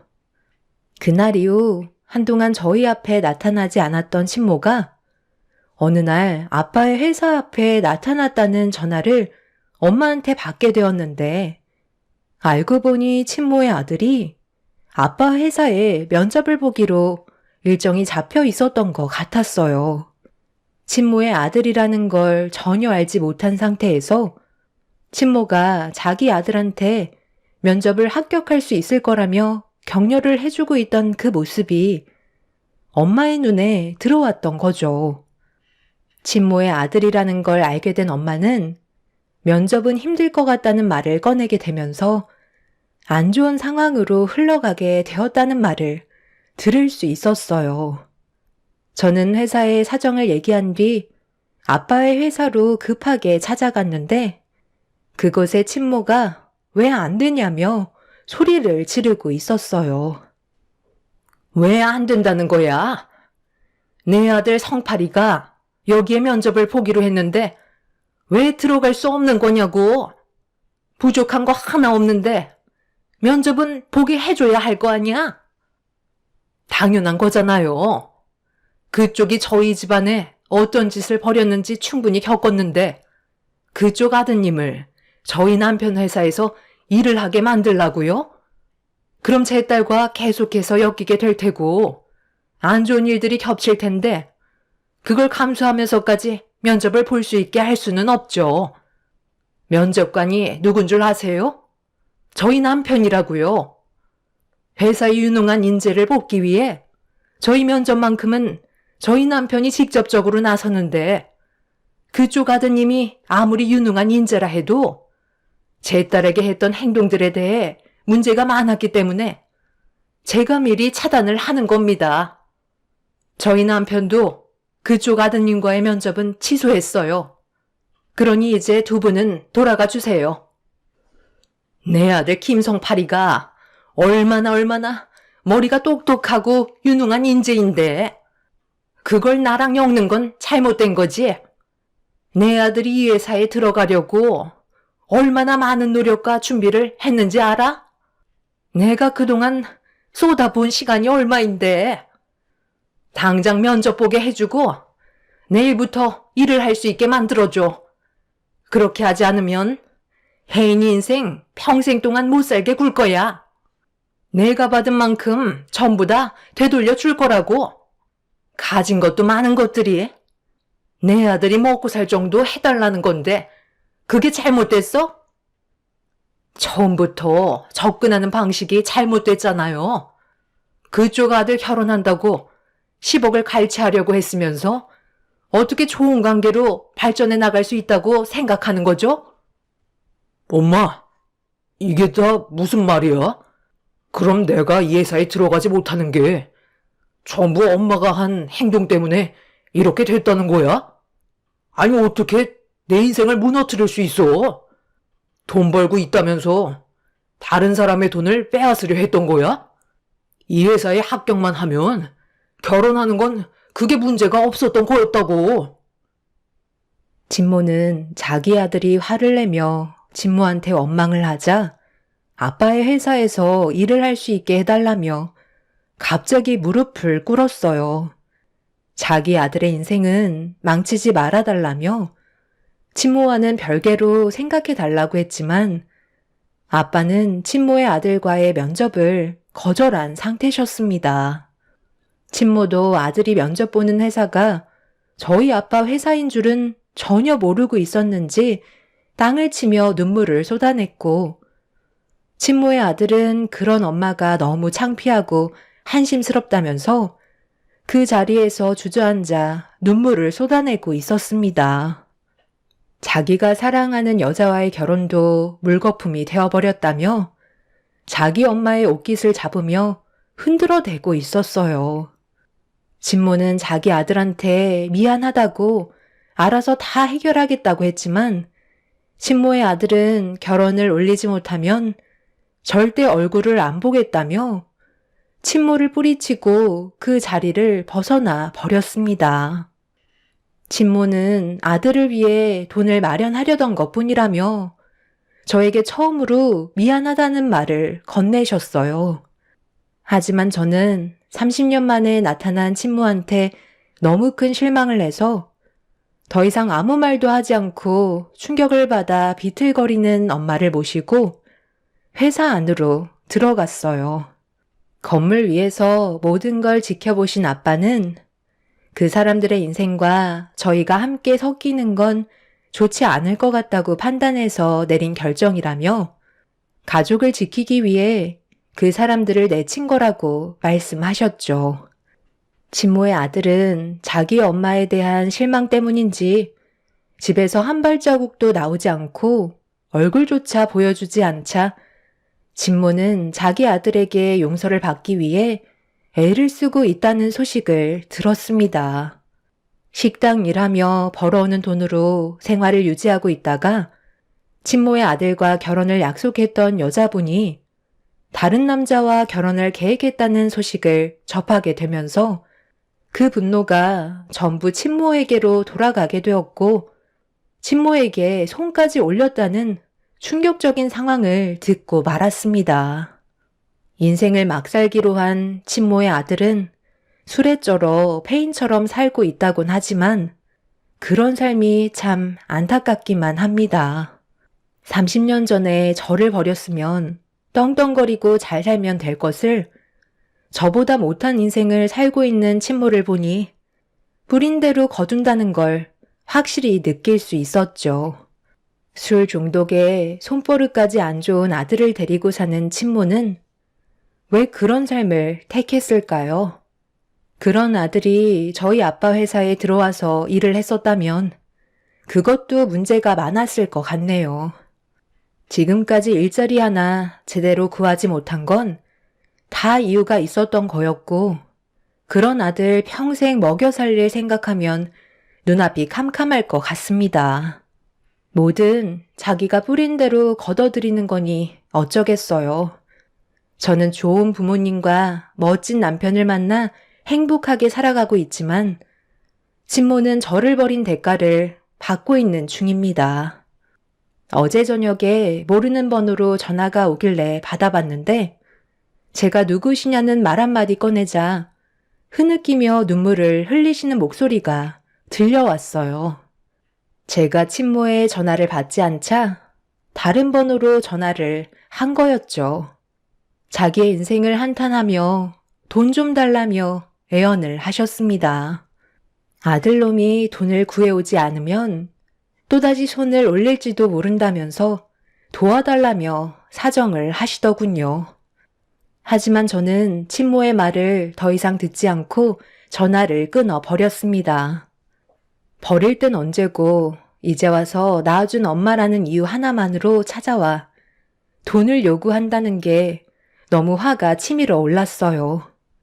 왜 가장 극단적인 상황이 와야 그제서야 후회를 하고 가족에 대한 소중함을 느끼는 걸까요? 친모는 저를 버렸을 때 그때의 선택에 대한 잘못을 평생 가지고 살아가셨으면 좋겠습니다. 제 사연을 들어주신 분들, 오늘 하루 가족들과 웃으며 행복한 시간을 만들어 가시길 바랍니다. 감사합니다. 안녕하세요. 저는 45살 여자입니다. 살다가 보면 자신의 과거를 후회하게 되는 순간이 오는데 이번에 제가 경험하게 된 하나의 사건 때문에 땅을 치고 후회한 적이 있었네요. 지금은 어느 정도 상황이 정리된 상태이지만 그래도 앞으로 살아갈 방향성에 대해 조언을 얻어보고자 사연을 신청하게 되었습니다. 그동안 결혼 생활하면서 차별은 많이 받았지만 어쩔 수 없다고 생각했었고 그냥저냥 현실을 받아들이면서 살아가고 있었습니다. 저희 가족은 평범한 가정이었고 동선에는 재력가 집안이라 돈 씀씀이가 상상할 수 없을 만큼 차이가 심했거든요. 살아온 환경도 많이 달랐기 때문에 동선은 아무렇지도 않게 당연히 생각하는 걸 저는 이해하지 못하는 경우가 많았어요. 그래도 얼굴을 붉히면서 지낸 적은 크게 없었습니다. 만날 일도 거의 없었어요. 저희는 맞벌이라 바쁘게 살았지만 동서는 부모님 도움을 받아 살아왔었기 때문에 따로 일을 하지는 않았어요. 도련님은 원래 일반 회사원이었지만 결혼하면서 동선에 아버님 밑에서 일을 시작했죠. 저희 같은 경우 맨땅에 헤딩하듯 아무것도 없는 밑바닥부터 시작한 터라 꽤 오랜 기간 궁핍하게 살아왔었기 때문에 돈 걱정 없이 살아가는 동선의 가족 환경이 조금 부럽긴 했었어요. 그래서 모임이 있을 때 매번 동선애가 맡아서 결제를 해줬었네요.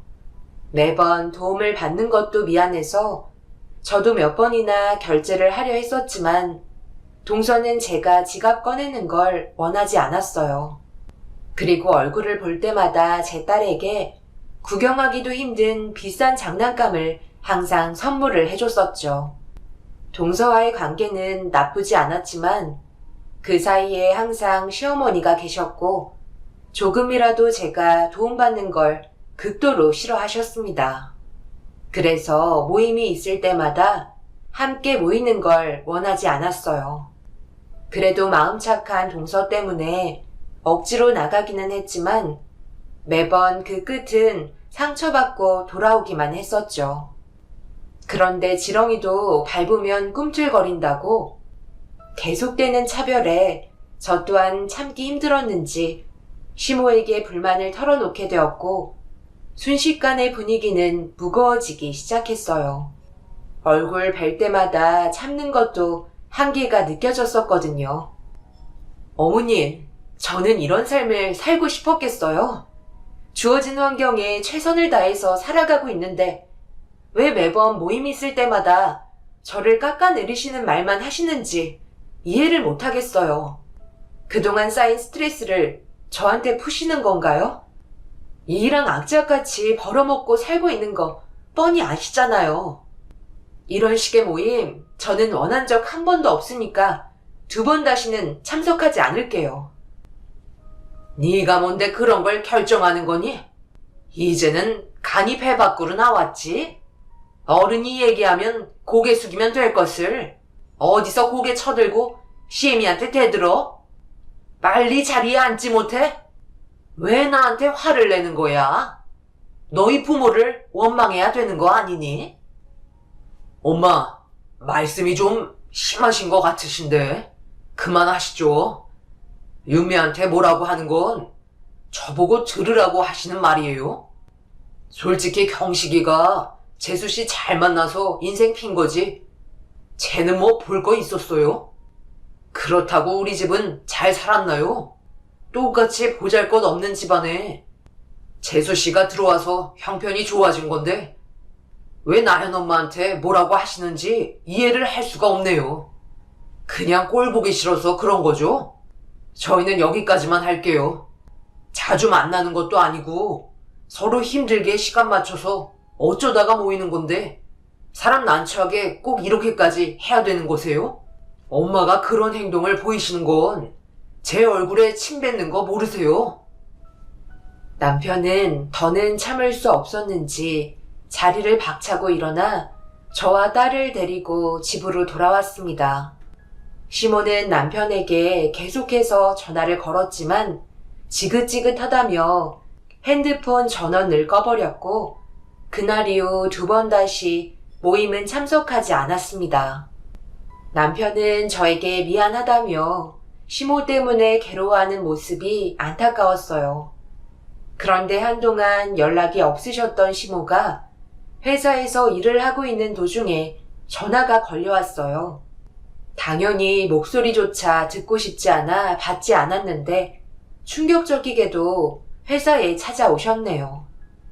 너무 황당하고 어이가 없어서 좋지 않은 표정으로 시모에게 다가가니 왜 회사에까지 발걸음을 하셨는지 시모의 한마디에 상황 파악이 되었고 죄송하다며 조심히 들어가시라고 인사를 드린 뒤 몸을 돌렸습니다. 내가 너희 회사까지 찾아와서 얘기했는데 참석하지 않겠다는 거야? 한 발 물러나면 다가올 줄도 알아야지. 제가 왜 어머님한테 다가가야 하는지 저는 잘 모르겠어요. 참석해봤자 어차피 좋은 말도 듣지 못하잖아요. 그이가 결정한 걸 왜 저한테까지 오셔서 부탁을 하시는지 모르겠네요. 번복하고 싶은 마음 없으니까 그만 돌아가 주세요. 정말 참석 안 할 거야? 그래도 중요한 행사인데 이왕이면 자리 채워줬으면 좋겠기에 직접 온 건데 끝까지 해보자는 거지? 왜 저한테 그러세요? 그이가 어머님 칠순잔치 참석하지 않겠다잖아요. 그럼 저도 그 의견에 따르는 건데 그걸 왜 제가 바로잡길 원하시냐고요. 이렇게 될 줄 아셨으면 처음부터 저희에게 잘해주시지 그러셨어요. 그래도 칠순잔치니까 집안의 장남은 자리를 채워줘야 하나 봐요. 부잣집 동서 있잖아요. 그거면 만족하시는 거 아니셨어요? 저 바쁘니까 그만 돌아가 주세요. 이런 식으로 나오면 너한테 좋은 영향이 있을 것 같아. 그래, 알았다. 오늘 이 순간부터 너희랑 인연 끊을 거다. 그거 좋은 소식이네요. 저희는 진작에 어머님이랑 인연 끊고 있었는데요. 감사합니다. 그럼 살펴가세요. 시모는 어이가 없다는 듯 소리를 지르시는데 남편에게 너무 고마웠습니다. 시모의 칠순잔치 1년 전부터 준비하고 있던 거라 입이 닳도록 저에게 잡다한 일들 전부 다 제가 맡아서 해야 된다고 끊임없이 스트레스를 주셨는데 남편이 중간에서 강하게 차단하는 바람에 저도 큰 소리 칠 수 있었죠. 그날 오래간만에 가족끼리 외식하고 싶어 남편과 약속을 잡은 뒤 퇴근한 다음 딸과 함께 남편 회사로 찾아갔어요. 그런데 남편이 누군가와 대화 중인 것 같아 차에서 내려 가까이 다가가니 남편과 심각하게 대화를 나누고 있던 사람은 다름 아닌 시모였어요. 목마른 사람이 우물을 판다고 칠순잔치 때문에 시모의 발등에 불이 떨어진 것 같아 보였어요.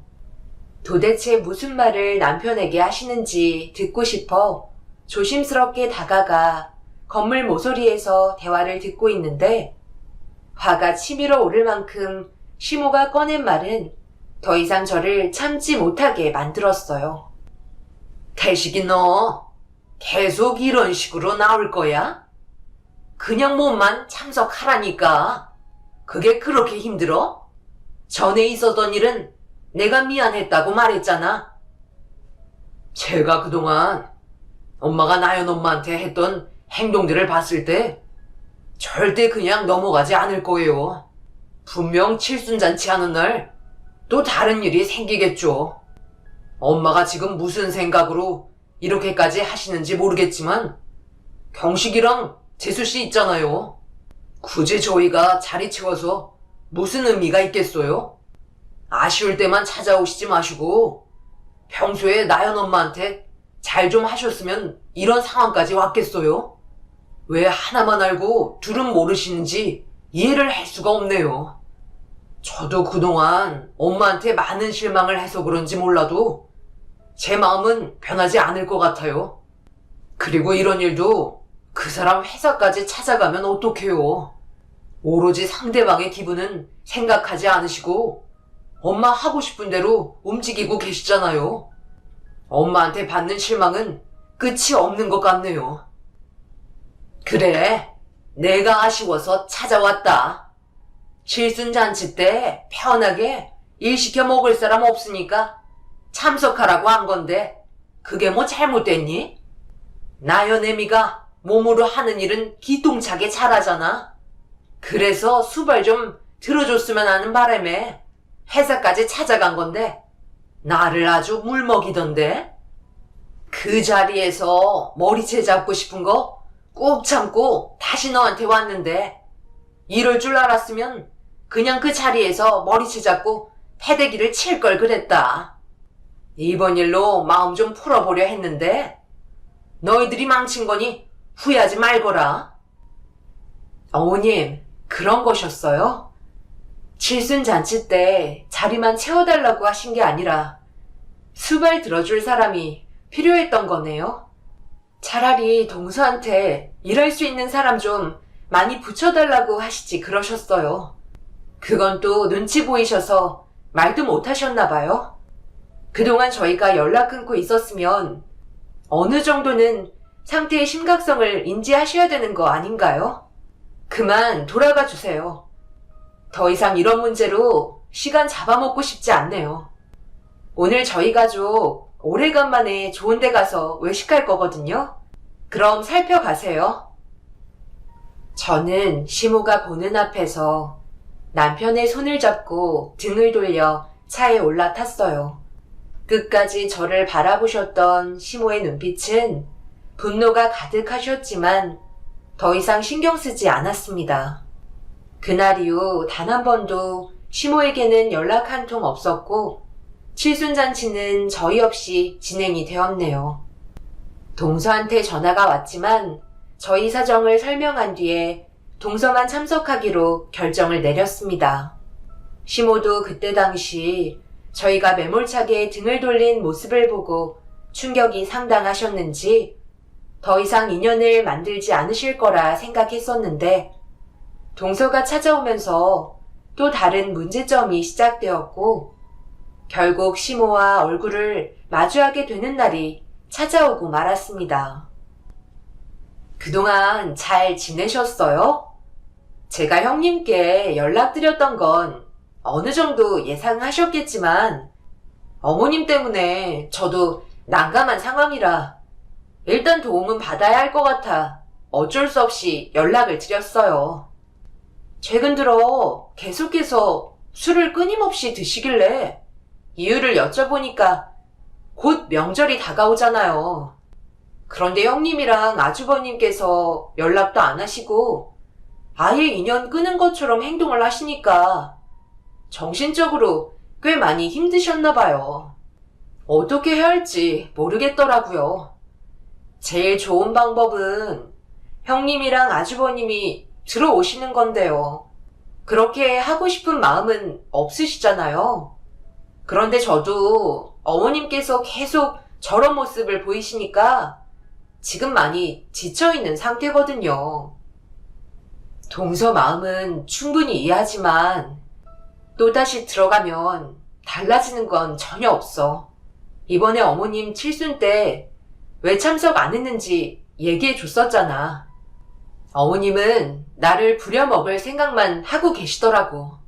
그런데 다가오는 명절에 참석하면 뭐 하겠어? 결국 혼자서 명절 음식 만들 텐데 동서는 이곳저곳 인사드리기 바빠서 늦게 온다 하지만 결국 내가 혼자 떠안게 되는 건 부인할 수 없는 사실이잖아. 그런데 이런 기분과 그동안 어머님의 행동으로 깊은 상처를 받았던 나는 다시 시댁에 들어가고 싶지 않아. 동서는 집안 자체가 워낙 부유해서 우리 집안과 계속 비교 대상이 되고 있잖아. 이게 현실이야. 끊임없이 비교를 하실 거라고. 나는 그런 어머님의 행동 때문에 그동안 너무 힘들었어. 동서도 봤잖아. 그동안 내가 얼마나 참고 살았는지. 이제 그만하고 싶어. 동서는 모든 걸 인정한다며 제가 하는 말에 고개를 끄덕였어요. 그래도 저를 이해해주는 동서가 고마웠습니다. 그렇게 동서와 대화를 끝낸 뒤 집에 돌아와 남편에게 지금의 상황에 대해 설명을 해줬어요. 그러자 전부 다 연기하는 거라며 어떻게 해서든 제가 시댁에 발을 들이게 하려는 행동인 것 같다고 반응을 나타내지 않는 게 우리한테 이득이라는 말을 하면서 다가오는 명절은 함께하지 않을 거라고 쐐기를 박았습니다. 저와 같은 생각을 하고 있는 남편도 그동안 시모의 행동에 질릴 대로 질려버려 치를 떨고 있었네요. 그렇게 더 이상 신경 쓰지 않고 저희 가족끼리 행복하게 잘 지내고 있던 어느 날 갑자기 시부에게 전화가 왔어요. 워낙 말수가 적으신 분이라 무슨 일인지 확인은 해봐야 할 것 같아 일단 전화를 받았습니다. 갑자기 연락해서 많이 놀랐지? 내가 전화한 건 너희 시애미가 최근 들어 건강 상태가 많이 안 좋아졌거든. 그래서 얼마 전에 병원에 다녀왔는데 암 진단을 받고 말았단다. 대장암이라는데 생각보다 심각하게 진행된 상태라 시간이 얼마 남지 않았다고 마음의 준비를 하라더구나. 언제 세상을 떠나도 이상하지 않을 정도로 건강이 안 좋기 때문에 무슨 일이 생기기 전에 얼굴은 한번 봐야 하지 않겠니? 세상 떠나고 얼굴 보러 오는 것보다 그 전에 얼굴 보는 게 서로가 좋지 않을까 싶은데 집사람 기력이 많이 떨어진 상태라 예전처럼 난리칠 정도의 기운은 없으니 생각해보거라. 예상하지 못한 시부의 말에 너무 큰 충격을 받았어요. 이 사실을 남편도 알아야 할 것 같아 바로 연락을 한 다음 현재 시모의 상태를 알려주었어요. 남편도 생각보다 많이 놀랐는지 떨리는 목소리로 집에서 다시 대화하자고 전화를 끊었습니다. 그렇게 퇴근하고 집에서 남편과 함께 못다한 대화를 이어나갔고 결국 시부의 말처럼 조금이라도 마음의 불편함을 없애기 위해 시댁에 찾아갔네요. 몇 달 만에 얼굴을 보는 건데 누워 계신 시모의 모습은 생각보다 좋아 보이지 않았어요. 그런데 저와 남편을 보자마자 난리를 치기 시작하셨어요. 세상 떠날 날이 얼마 남지 않았다는 소식이 들려야 찾아온다고 당장 나가라고 소리치셨네요. 와달라고 내가 그렇게 애원했을 때는 얼굴 한번 비치지 않더구만. 세상 떠날 날 가까워오니까 구경하러 온 거니? 너희들 마음에 조금의 침이라도 남는 게 싫어서 찾아온 거 내가 모를 줄 알아? 2번 다시 얼굴 보고 싶지 않으니까 당장 나가거라. 엄마는 몸이 이런 상태에서도 저희한테 상처되는 말을 꼭 해야 되겠어요? 그래도 자식된 도리로 걱정돼서 찾아온 건데 정말 너무하시네요. 엄마가 그동안 이 사람에게 했던 행동들을 생각해 보세요. 결혼 생활하는 내내 사람 차별하고 온갖 시집살이 다 시키면서 눈물 쏟게 만드셨잖아요. 제가 뒤에서 그 모습 지켜보는데 얼마나 힘들었는지 아세요?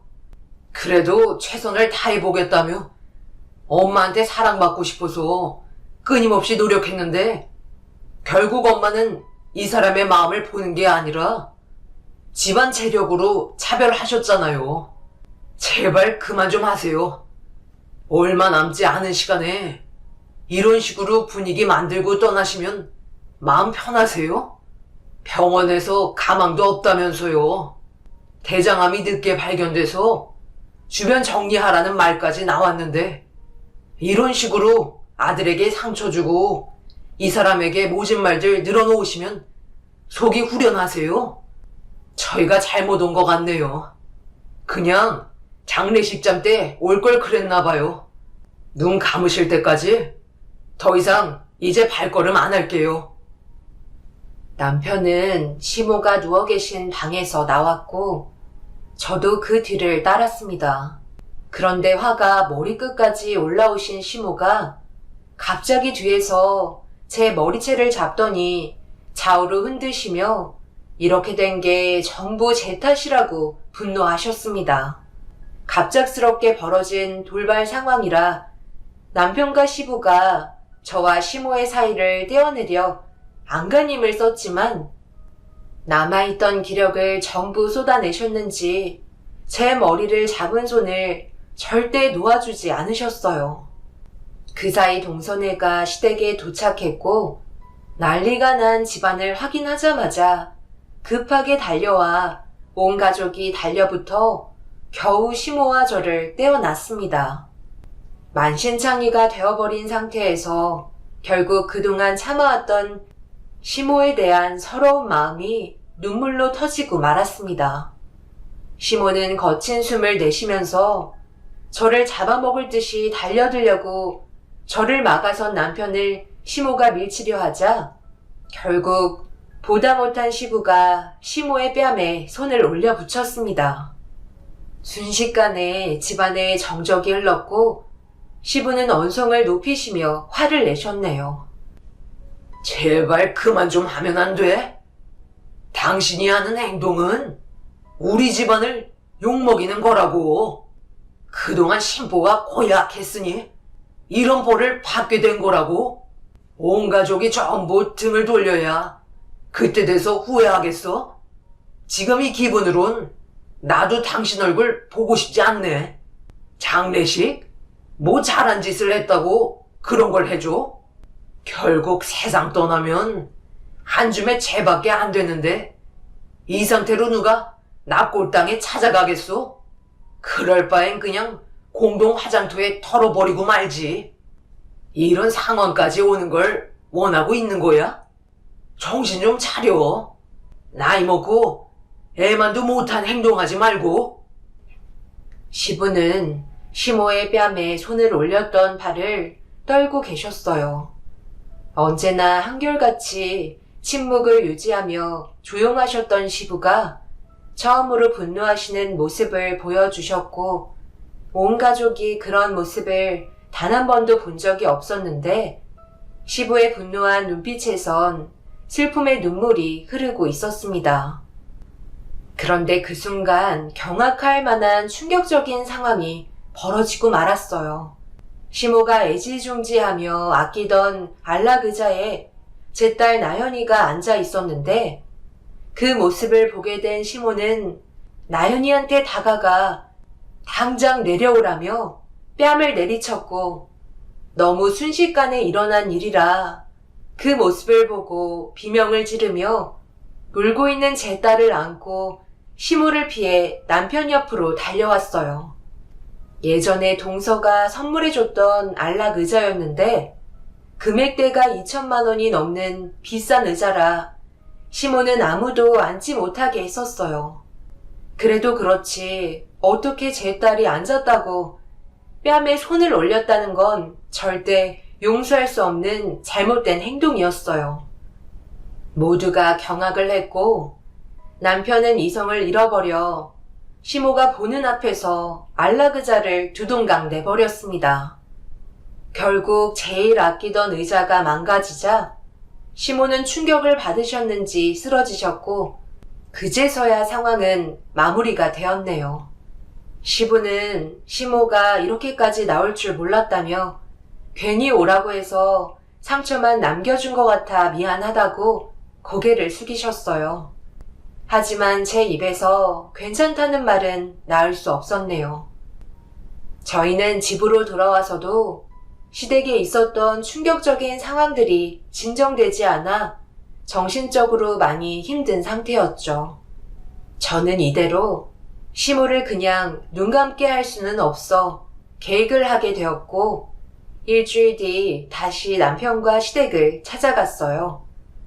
일주일 간격이었지만 시모의 건강은 급격하게 안 좋아지셨고 몰골은 말이 아니셨습니다.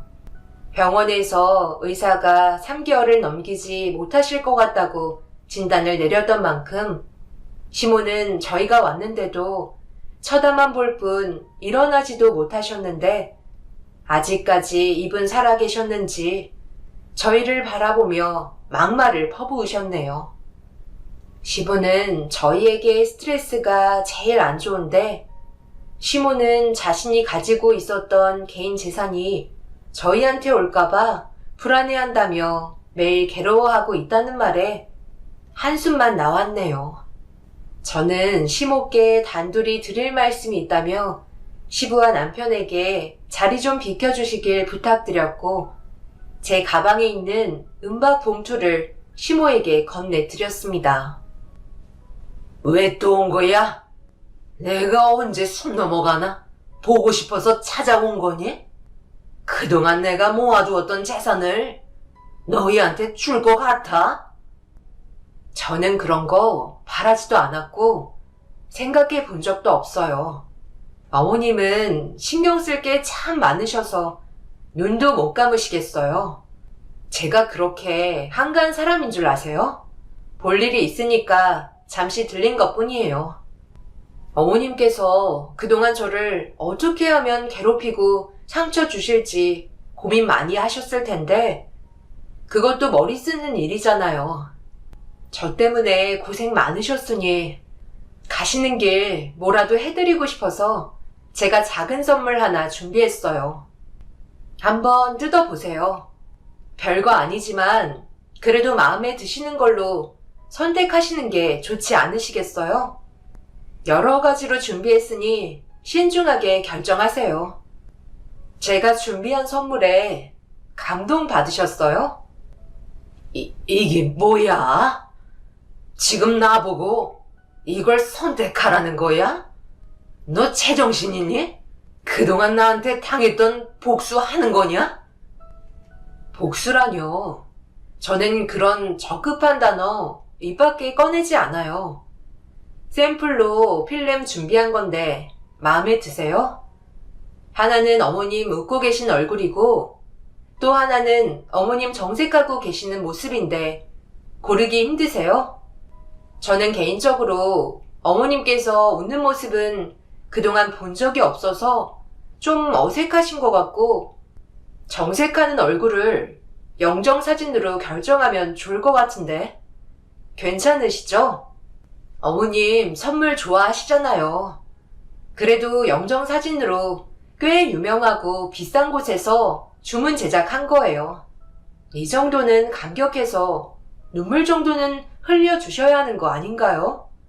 큰 며느리가 큰 맘 먹고 준비한 건데 좀 서운하긴 하네요. 그럼 결정되시면 아버님 통해서 말씀해 주세요. 그리고 오늘 이후로 2번 다시 얼굴 뵈러 올 수는 없을 것 같아요. 요즘에 너무 바빠서요. 거동도 못 하시는데 무리하게 몸을 일으키실 필요 없으세요. 말도 못 하시는 것 보니까 제가 준비한 선물에 감동받으셨구나? 그러니까 제 딸을 왜 건드셔서 이런 상황을 만드세요? 그럼 편히 떠나시고 눈 감으시는 순간까지 제 생각 해주셨으면 좋겠어요. 남은 시간 좋은 추억 많이 만드세요. 시모는 상당한 충격을 받으셨는지 말을 하지 못하고 제 멱살을 잡으려 몸을 힘겹게 일으키셨지만 저에게 닿지 못했습니다. 시모는 분노를 삼키기 힘드셨는지 자지러지면서 바닥을 기어 제 발목을 잡은 뒤 무서운 눈빛으로 저를 바라보셨지만 더 이상 시모가 할 수 있는 건 아무것도 없으셨어요. 그렇게 시모는 2달 정도 후에 눈을 감으셨어요. 시모의 장례가 진행이 되면서 제가 준비한 영정사진 중에 제가 드린 말씀과 반대로 웃고 계신 얼굴의 모습을 장례식장에 사용을 했어요. 한평생 악덕한 모습만 보여주시다가 세상을 떠나신 시모는 눈 감을 때까지 자신이 한 잘못에 대해 뉘우치지 않으시고 분노를 참지 못하신 시모의 행동들이 참 안타깝게 느껴졌습니다. 그동안 왜 그렇게까지 저를 못 잡아먹어서 난리를 치셨는지 모르겠어요. 그렇게 장례가 끝이 나고 한 줌의 재로 변해버린 시모는 시부의 결정으로 납골당에 안치되지 않으셨어요. 화장하고 남은 잿가루를 공동 화장터에 뿌리셨고 시모가 없는 저희 가족은 지금까지 행복하게 잘 살고 있습니다. 한순간도 웃음이 끊이지 않을 정도로 즐거운 나날을 보내고 있어요. 한 사람 없다고 이렇게까지 집안 분위기가 변하게 될 줄은 정말 몰랐네요. 앞으로 저희 가족이 항상 웃는 날만 있었으면 좋겠습니다. 제 사연 들어주신 분들, 여러분들께서도 가족들과 행복하게 잘 지내시길 바라며 좋은 추억 많이 만드시길 바랍니다. 감사합니다.